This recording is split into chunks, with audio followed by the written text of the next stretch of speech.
Hello friends. पिछले कुछ दिनों से, बल्कि मैं कहूंगा कि पिछले कुछ महीनों से, I have received request from all the parts of India, even sometimes outside India, कि हमारी क्लासेस के दौरान मैं आपको कुछ कभी अपनी सेल्फ हेल्प के पॉइंट ऑफ व्यू से कुछ चीजें बताता हूं, तो बच्चों ने मुझसे ये कहा कि आप ऐसी एक सेपरेट वीडियो भी हमें रिकॉर्ड करके दें जिससे कि हम इंस्पिरेशन ले पाएं, या जिससे कि कभी भी हमें अगर लैक ऑफ मोटिवेशन हो तो उसे देख के हम अपनी पढ़ाई फिर से कंटिन्यू कर पाएं। तो ये वीडियो जो मैं बना रहा हूं, this is specifically for the students, although सभी स्टूडेंट्स के लिए यूजफुल है। इवन जो स्टूडेंट्स ये नहीं भी कर रहे हैं वो भी इसे देख के अपनी पढ़ाई को और ज्यादा बेहतर बना सकते हैं, और साथ ही साथ में इवन जो स्टूडेंट्स नहीं भी हैं डेफिनेटली उनके लिए भी हेल्पफुल है। सबसे पहले मैं आपसे डिस्कस करना चाहूंगा कि अपनी प्रोडक्टिविटी को कैसे इंक्रीज करें। अपनी प्रोडक्टिविटी को आपको बढ़ाना बहुत जरूरी है, बिकॉज ये बहुत सारे लोगों की प्रॉब्लम होती है, बहुत सारे लोगों का सवाल होता है कि हम घंटों बैठे रहते हैं लेकिन आउटपुट बहुत कम निकलता है। डेफिनेटली इसके लिए सबसे ज्यादा जरूरी यह है कि आप उस सब्जेक्ट के ऊपर फोकस करें, कंसंट्रेशन डेवलप करें। लेकिन ये कैसे डेवलप हो, ये एक बड़ा इश्यू है कि हम अपनी कंसंट्रेशन को कैसे डेवलप करें। इसके लिए मैं आपको एक सजेशन देना चाहता हूं, जो एक बहुत ही कॉमनली फॉलोड तरीका है बाय दो स्टूडेंट्स और by those person who have been successful in their field, in their life. ये तरीका है target based work. Target based work करना यानी कि आप अपने पढ़ाई के लिए डेली टारगेट स्टैब्लिश कर सकते हैं। डेली टारगेट स्टैब्लिश करने का मतलब यह कि हर रोज सुबह उठने के बाद में आप आज का टारगेट बनाएं और आज का टारगेट बना के अपने सामने टिक लगा दें। आज के टारगेट में आपको बहुत ज्यादा बढ़ा चढ़ा के कुछ भी करने की जरूरत नहीं है, क्योंकि होता यह है कि हम अपनी एक्सपेक्टेशन से बहुत ज्यादा चीजें अज्यूम कर लेते हैं। तो first of all we need to know our actual position, जिसके बेसिस पे हम अपना एस्टिमेट बनाएं। अगर मैं जानता हूं कि यूजुअली मैं एक दिन में 1 घंटे के अंदर 2 पेज पढ़ता हूं, तो I should not make an estimation of 10 pages. ठीक है, तो मैं 2 पेजेस या 2.5 पेजेस का एक एस्टिमेशन बना के अपने सामने लगा देता हूं कि इतना मुझे आज खत्म करना है 1 घंटे के अंदर, और मुझे बाकी पूरे दिन में इतने सब्जेक्ट पढ़ने हैं और इस घंटे के इस टाइम के अंदर मुझे यह खत्म करना है। ये चीजें जब आपके सामने होती हैं और आपका डेली का टारगेट फिक्स होता है, तो you should concentrate and you should try to achieve that particular topic or achieve that particular target. इससे होता यह है कि अगर आपने डेली टारगेट सेट कर लिए तो एक एक दिन के टारगेट पूरे होते होते हम अपना जो अल्टीमेट ऑब्जेक्टिव है वहां पर पहुंच जाते हैं। तो therefore you need to fix daily target and achieve those target.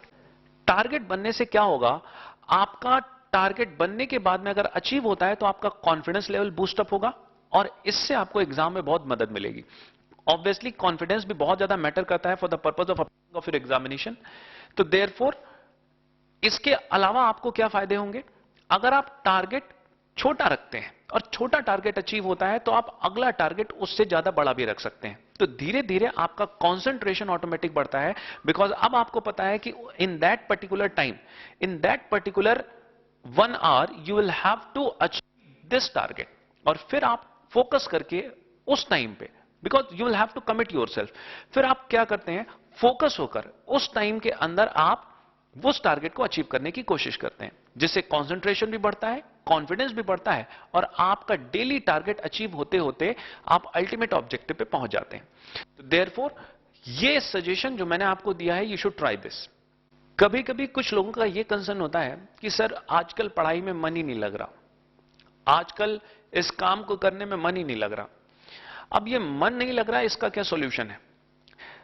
ध्यान से अगर आप सोचें तो आप किसी काम को अगर करते हैं तो उसके पीछे कुछ पर्पस होता है।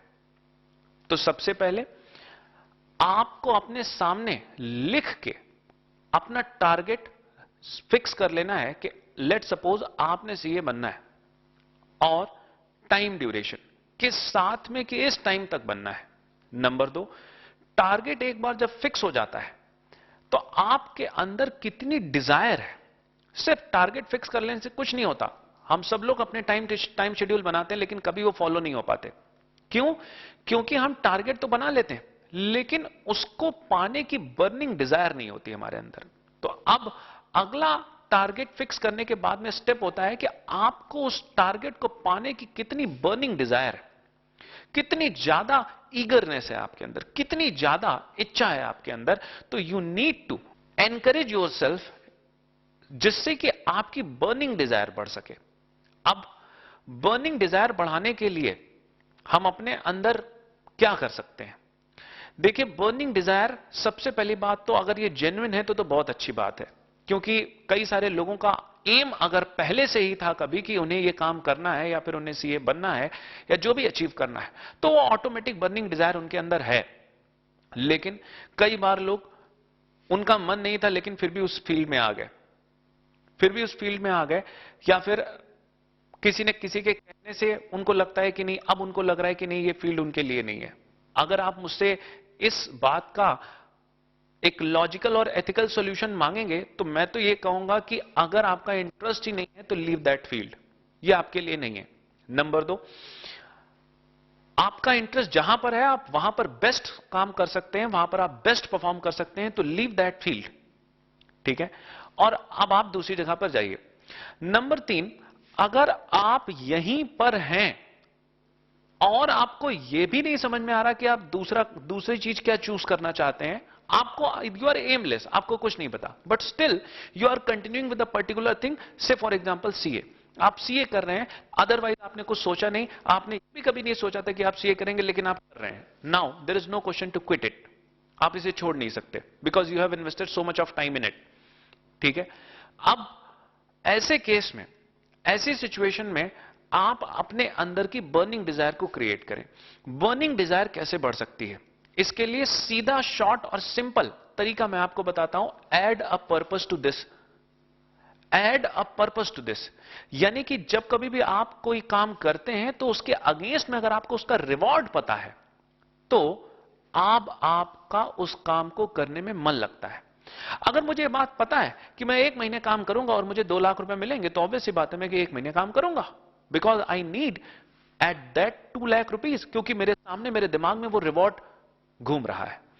सिंपल सी बात है कि अगर मैं सीए करना चाहता हूं तो what is the purpose behind it? See, money is not always the purpose behind doing any work.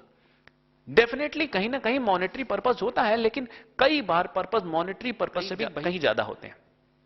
तो जैसे कि आपका यह पर्पस हो सकता है कि आप अपने पेरेंट्स की खुशी के लिए ऐसा कर रहे हैं, या फिर पर्पस यह भी हो सकता है कि आप अपने पेरेंट्स को अपने साथ में किसी शहर में आप रखना चाहते हैं, किसी शहर में आप बुलाना चाहते हैं, या फिर पर्पस कुछ भी और हो सकता है जो कि मॉनेटरी नहीं है।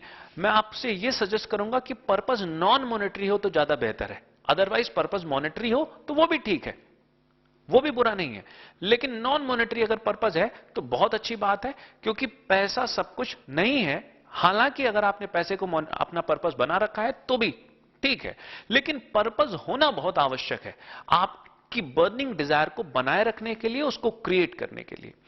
तो जैसे ही आपने बर्निंग डिजायर के अंदर पर्पस जोड़ा, ये और ज्यादा स्ट्रांग हो जाती है, ये और ज्यादा स्ट्रांग हो जाती है। तो इससे क्या होगा? इससे जो आपकी प्रॉब्लम है, जो प्रॉब्लम है कि मन नहीं लग रहा किसी काम को करने में, वो खत्म हो जाती है ऑटोमेटिक, बिकॉज यू नो, अब मन न लगने का कोई सवाल ही नहीं उठता। अब सीधी सी बात यह है कि आपने अचीव करना है, आपको उसकी टाइम ड्यूरेशन पता है, और आपको यह भी पता है कि उस चीज को अचीव करने से क्या फायदे हैं। तो definitely you will tend to that direction, you will tend to do that particular work. ठीक है? तो ये सारी बातें मैं आपको सजेस्ट करूंगा कि अगर रिटन है तो बहुत बेहतर है, अगर आप इनको लिख के करते हैं तो बहुत अच्छी बात है, क्योंकि जैसे ही आप चीजों को राइट डाउन करते हैं ऑन अ पेपर, तो इससे आपके दिमाग की सारी जो पावर है वो उस चीज को अचीव करने में लग जाती है। जब तक आपने चीजों को लिखा नहीं, तब तक ये आपका दिमाग इधर उधर डायरेक्शन में घूमता रहता है। इस वजह से be very very specific while making your target. एक और जरूरी बात मैं आपसे शेयर करना चाहूंगा, वो है focus on your positive things and stay positive. हमारे चारों तरफ की जो सराउंडिंग्स हैं, उन सराउंडिंग्स को देखकर कई बार हमें नेगेटिव थिंकिंग आती है। कई बार हमें लगता है अपने छूटे हुए सिलेबस को देखते हुए और बचे हुए एग्जाम के दिनों को देखते हुए कि अरे यार ये तो हो ही नहीं पाएगा, ये तो हो नहीं पाएगा, ये बहुत ज्यादा है। और कई बार बच्चे इसी चीज को सोच के उन्होंने 2 ग्रुप का पेपर भर रखा होता है और वो आखिरी में एक ही ग्रुप अपीयर करते हैं। तो ये कुछ नेगेटिव चीजें हैं जो आपके काम में हर्डल बनती हैं और आपकी जो प्रोडक्टिविटी है उसको भी अफेक्ट करती है। तो कैसे पॉजिटिव बने रहें? पहली बात तो यह कि आपके आसपास में जो नेगेटिव बातें हैं उन्हें खत्म करिए। आपके रूम में कम से कम 1 या 2 कोटेशन ऐसी जो आपको पढ़ने में अच्छी लगती है, जिनको पढ़ के आप मोटिवेट होते हैं, उनको जरूर लगाएं, क्योंकि इससे भी फर्क पड़ता है। कोई आप अपने रूम में किसी महापुरुष की फोटो लगा सकते हैं, जिसको देख के भी कई बार आपको जो गलत या नेगेटिव थिंकिंग आ रही होगी वो चली जाएगी। इसके अलावा ये तो खैर कुछ ऐसे मेजर्स हैं जिनको कोई भी अडॉप्ट कर सकता है। कुछ और चीजें जो आपको अपने अंदर बदलाव लाने हैं, उनमें सबसे पहली चीज ये कि आपके पास में जितने भी नेगेटिव, जैसे मैंने कहा कि जो सराउंडिंग्स हैं, उनको आप कैसे हटाएंगे। आपने ये कहानी तो बहुत बार सुनी होगी कि अगर ग्लास आधा भरा हुआ है तो हम लोग आधा खाली ग्लास देखने की आदत हमें होती है। तो बिल्कुल हमारे इस केस में भी ऐसा ही है।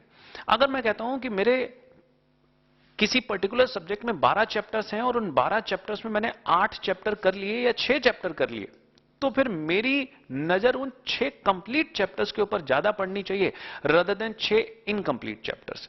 तो होता यह है कि हमारा फोकस हमेशा इनकंप्लीट चीजों के ऊपर ज्यादा रहता है। इस वजह से हमेशा लगता रहता है कि नहीं, हमारी तो पढ़ाई नहीं हो रही। हमें यह भी देखना चाहिए कि कितना हमने कंप्लीट कर लिया है, तो इससे भी कहीं ना कहीं हमारा कॉन्फिडेंस लेवल बूस्ट अप होता है। तो डेफिनेटली इसके लिए आप एक लिस्ट बनाइए, एक लिस्ट प्रिपेयर करिए, और लिस्ट कोई बहुत ज्यादा लंबी चौड़ी नहीं होनी चाहिए। एक आप अपनी समरी में लिस्ट बना सकते हैं जिसमें कि आप जो कंप्लीट हुए टॉपिक्स के ऊपर आप अपने टिक लगाते रहिए, जिससे कि आपको उन चीजों के ऊपर कंट्रोल भी रहेगा कि आप क्या आपने कर लिया है, और आप उनको देख के अपना कॉन्फिडेंस भी बढ़ा सकते हैं कि मैंने इतना तो कंप्लीट कर लिया, अब थोड़ा ही और रह गया है।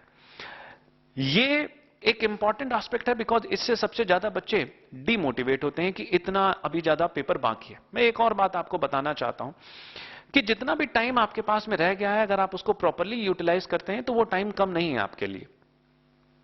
वो टाइम कम नहीं है।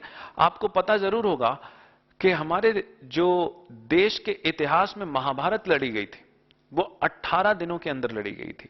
महाभारत सिर्फ 18 दिन, और आपके पास में कहीं ज्यादा समय होता है इससे। तो देयरफॉर आप अपने एग्जाम की तैयारी बचे हुए दिनों में अच्छी तरीके से कर सकते हैं, यह बात आपको भी पता है। But you just need to focus on your study, you just need to give yourself 100%। तो आप अपने आप को और पॉजिटिव कैसे बनाए रख सकते हैं? पहली बात तो यह कि आपके जो फ्रेंड्स हैं उनको भी बड़ा ध्यान से चुनिए, उनको अपने फ्रेंड्स बना के रखिए। जो लोग आपसे भी बेहतर परफॉर्म कर रहे हैं, लेकिन आपसे जो बेहतर परफॉर्म कर रहे हैं उनको फ्रेंड्स बनाएंगे तो उससे बेहतरी यह होगी आपके अंदर कि आप भी उनके जैसा बनना चाहेंगे। ठीक है? कुछ ऐसे लोग जो पिछले कई बार से उनके अंदर नेगेटिविटी आ गई है, जिन्हें लगता है कि नहीं बहुत टफ है, नहीं हो पाएगा, एक बार में नहीं होता है, तो ये सारी बातें करने वाले लोगों से आप दूर रहिए। बिकॉज डेफिनेटली कहीं ना कहीं आपके दिमाग में भी ये इनडायरेक्ट तरीके से नेगेटिविटी लेकर आते हैं। तो आप जो लोग पॉजिटिव हैं उनके साथ में जुड़िए, और जो बेहतर परफॉर्म कर रहे हैं, जो अच्छा परफॉर्म कर रहे हैं, उनके साथ में बैठिए। एक और बात, कई सारे बच्चे कहते हैं कि सर हमें ग्रुप स्टडी करना चाहिए। मैं आपको रेकमेंड करूंगा कि आप ग्रुप स्टडी ना करें। ग्रुप स्टडी ना करें, इंडिविजुअल स्टडी करें। इंडिविजुअल स्टडी में आप अपनी स्पीड से अपनी तैयारी करते हैं। मैं आपको ग्रुप स्टडी सिर्फ उस समय करने के लिए सजेस्ट करूंगा जहां पर आपको कोई प्रॉब्लम है। हां, ग्रुप स्टडी में आप अपनी प्रॉब्लम डिस्कस कर सकते हैं, प्रॉब्लम को सॉल्व करने के लिए आप ग्रुप स्टडी कर सकते हैं। अदरवाइज जितनी भी आपने पढ़ाई करनी है, आप इंडिविजुअल स्टडी ही करिए। यह आपके लिए बेहतर है, क्योंकि आपको कम समय में ज्यादा प्रोडक्टिविटी देगा, जबकि ग्रुप स्टडी में आप ज्यादा समय में कम प्रोडक्टिविटी लाएंगे। जो प्रॉब्लम्स को सॉल्व करने के लिए ग्रुप स्टडी है, वो इस वजह से जरूरी है कि जहां पर एक प्रॉब्लम को लेके 4 अलग तरीके के लोग 4 अलग अलग तरीके से सोचते हैं तो डेफिनेटली उस प्रॉब्लम का सॉल्यूशन निकल कर आता है। तो ग्रुप स्टडी के ऊपर ज्यादा ध्यान ना दें अनटिल एंड अनलेस आपको इसकी जरूरत हो, तभी आप इसकी सहायता लें। पढ़ाई करने के लिए एक और जरूरी बात जो आपको ध्यान रखनी है वो ये कि आप अपनी प्रॉब्लम को हमेशा पिन पॉइंट करके रखें। इससे होता यह है कि आपका उस पर्टिकुलर टॉपिक के लिए इंटरेस्ट बना रहता है। जैसे मैं आपको इसके लिए एक एग्जांपल देता हूं। कई बार ऐसा हुआ कि से फॉर एग्जांपल मैं कहता हूं कि एक इनकम टैक्स के चैप्टर में हमें पीजीबीपी में किसी सेक्शन पर्टिकुलर सेक्शन 40 में प्रॉब्लम है और उस सेक्शन 40 में भी 40 के क्लॉज ए के सब क्लॉज 1 में प्रॉब्लम है। अब होता क्या है, जो नेगेटिविटी होती है वो किस तरीके से हमारे ऊपर भारी पड़ जाती है। होता यह है कि जब हम उस पर्टिकुलर प्रॉब्लम को पढ़ रहे हैं तो हमें लगा नहीं ये नहीं हो पा रहा है। उस एक पॉइंट की वजह से हम वो पूरा सवाल नहीं लगा पाए। अब हमने क्या कहा, सर सवाल समझ में नहीं आ रहा है। अब सवाल समझ में नहीं आ रहा, कुछ बच्चे जो और भी ज्यादा नेगेटिव हो गए, सर सवाल नहीं, ये तो जो है पूरा पीजीबीपी का चैप्टर ही समझ में नहीं आ रहा। कुछ और उससे भी आगे निकल गए, सर इनकम टैक्स ही बेकार है, सब मोह माया है, छोड़ो इसे। एक्चुअली जब तक हम उस पर्टिकुलर प्रॉब्लम को स्पेसिफाई करके रखते हैं तो हमें यह पता है कि सर ये नहीं आता, बाकी सब आता है, ये नहीं आता बस। तो इससे उस पर्टिकुलर प्रॉब्लम को सॉल्व करके हम बाकी अपनी चीजों को मैनेज कर सकते हैं। तो therefore you always need to know कि हमें कहां फोकस करना है, कहां कंसंट्रेट करना है, कहां प्रॉब्लम की जड़ है, जिसके रूट पे जाके हमें अटैक करना है। ठीक है, तो इस चीज का आप जरूर ध्यान रखेंगे जिससे कि आपको आपकी पढ़ाई में और ज्यादा बेहतरी मिलती चली जाएगी। इसके अलावा अब जो मैं आपसे बातचीत करने जा रहा हूं, इसके लिए मुझे बहुत ज्यादा लॉजिक देने की आवश्यकता नहीं है, लेकिन हां मैं आपसे कहूंगा कि अगर आप इस बात को आंख बंद करके मान लेंगे तो यह आपके लिए एक नया फ्यूचर क्रिएट कर सकती है। बिकॉज इस जो बात अब मैं डिस्कस करने जा रहा हूं इसके ऊपर बड़ी लंबी चौड़ी किताबें लिखी गई हैं। मैं आपसे कोई बड़ी लंबी चौड़ी किताबें डिस्कस नहीं करने जा रहा, लेकिन उन लंबी चौड़ी किताबों का 2 लाइन में क्रक्स बताने जा रहा हूं। वो क्रक्स ये है कि जो हम अपने दिमाग को समझाते हैं, जो हम अपने बारे में सोचते हैं, हम वही हो जाते हैं। This is the crux. Therefore, you need to think about success. You need to think about of achieving your target. You need to think about positive things so that you can proceed towards those positive things or success or your target. मैंने ये बड़ी लंबी चौड़ी किताबें जो कई 100 page में होती है उनका आपको एक लाइन में क्रक्स बता दिया है। वो यही है और कुछ नहीं। हम लोग ज्यादातर उन चीजों के बारे में सोचते हैं जो हम नहीं चाहते। हम लोग चाहते हैं पेपर आसान हो, लेकिन हम सोचते हैं पेपर बड़ा टफ होगा। हम लोग चाहते हैं कि पेपर में नंबर ज्यादा आए, लेकिन हम लोग हमेशा यह सोचा करते हैं कि नहीं यार पेपर तो बड़ा खराब हो जाता है। हम लोग चाहते ये हैं कि सीए पहली बार में बन जाए, लेकिन सोचते ये हैं कि 4-5 अटेम्प्ट तो लगता ही है। इसका मतलब यह कि जो चीज हम चाहते हैं उसके बारे में तो हम सोचते ही नहीं, हम हमेशा वो सोचते रहते हैं जो हम नहीं चाहते।